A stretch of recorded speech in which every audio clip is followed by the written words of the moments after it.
Bonjour à toutes et à tous. Aujourd'hui, on va décortiquer deux mots qu'on pense tous connaître par cœur, musulman et momine. Mais est-ce qu'on sait vraiment ce qu'ils signifient? Accrochez-vous, parce que la réponse pourrait bien bousculer pas mal d'idées reçues. La question de départ est simple. Quand on parle de ces termes, est-ce qu'on parle d'une conviction personnelle, intérieure, ou d'une action qui a un vrai impact sur le monde et sur les autres? Comme on va le voir, la réponse est loin d'être aussi simple qu'on le pense. Pour trouver la clé, on va se plonger dans une sorte d'énigme fascinante que nous présente le Coran.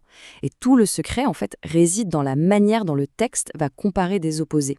C'est assez malin, vous allez voir. Alors, première partie de l'énigme. Le texte parle du mujrim, le criminel. C'est celui qui fait du mal, qui sème la corruption, qui prend ce qui ne lui appartient pas. Et le Coran met ce personnage en opposition directe avec le mu'min. Et ce passage est très clair là-dessus. Il dit, en substance, celui qui vient à lui en tant que mu'min, en ayant accompli de bonnes œuvres, celui-là aura les rangs les plus élevés. Donc on comprend bien, le statut du mu'min est tout en haut, à l'exact opposé de celui du criminel. Et c'est là que les choses se compliquent un peu, parce que dans un autre verset, on trouve une comparaison qui semble différente. Cette fois, c'est le musulman qui est présenté comme l'opposé du criminel. Ici, la question est posée de manière un peu rhétorique. Allons-nous traiter les musulmans comme les criminels? Bien sûr, la réponse sous-entendue est non. Évidemment que non, un musulman n'est pas un criminel. On se retrouve donc avec un vrai casse-tête. L'opposé du criminel, alors, c'est qui? Le musulman ou le mu'min? Pour résoudre ça, il va falloir aller au-delà des étiquettes et creuser ce que ces mots veulent dire en termes d'action concrète. Allez, commençons à dénouer tout ça.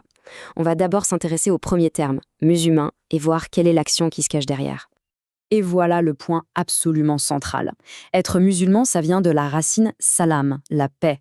C'est donc l'acte d'offrir la paix aux autres. C'est une promesse active que les autres n'ont rien à craindre de nous. Ce n'est pas une simple croyance, c'est un comportement. Donc, avec cette définition, ça c'est clair. Un musulman, c'est fondamentalement le contraire d'un criminel, parce que par définition, il offre la paix et garantit qu'il ne nuira pas. C'est en quelque sorte le niveau de base, le premier échelon de la droiture. Bon, maintenant qu'on a posé les fondations, on va monter d'un cran dans cette hiérarchie. Après la paix, on va parler d'un état encore plus profond, celui de la sécurité. Et c'est là que la distinction est essentielle.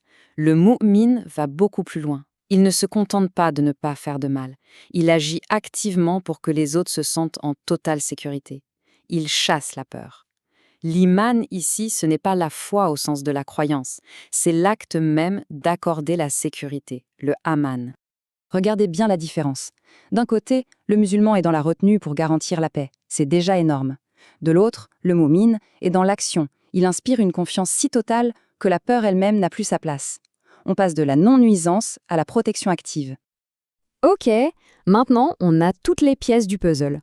On peut les assembler et là on va voir apparaître une hiérarchie très claire, très logique qui va résoudre notre énigme du début.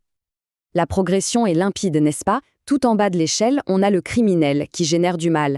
Juste au-dessus, le musulman qui lui stoppe le mal et offre la paix. Et tout en haut, le mu'min qui non seulement ne fait pas de mal, mais en plus il crée activement un espace de sécurité pour les autres. C'est une véritable ascension.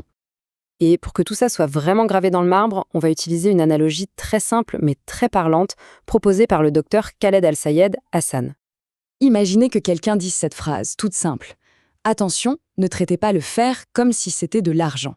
La conclusion logique qui vient immédiatement à l'esprit, c'est que si le fer ne vaut pas l'argent, alors il vaut encore moins que l'or qui est bien plus précieux. Ça coule de source. Eh bien, appliquons cette même logique à notre terme. Le criminel, c'est comme un métal sans valeur. Le musulman, c'est le fer. Il a de la valeur, il est utile, il n'est pas sans valeur. Et le mu'min, c'est l'or, encore plus précieux. Et voilà, notre énigme est résolue.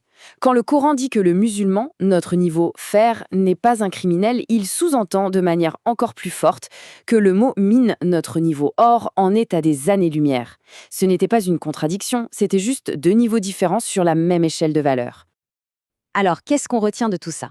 Eh bien, cette compréhension nous offre une perspective complètement nouvelle sur ce que signifient ces identités. Voilà peut-être le point le plus important à retenir. Selon cette logique, la vraie valeur d'une personne ne se mesure pas à ce qu'elle déclare croire intérieurement, mais à l'impact concret, réel, de ses actions sur les autres. La vraie question devient, quelle quantité de paix et de sécurité j'offre au monde qui m'entoure? Et c'est la pensée sur laquelle on va se quitter, une question à méditer. Imaginez un instant si être musulman ou mu'min n'était plus vu comme une étiquette identitaire, mais comme un engagement de tous les instants à offrir la paix et mieux encore, la sécurité. Quel genre de monde est-ce qu'on pourrait construire ensemble? Merci de nous avoir suivis.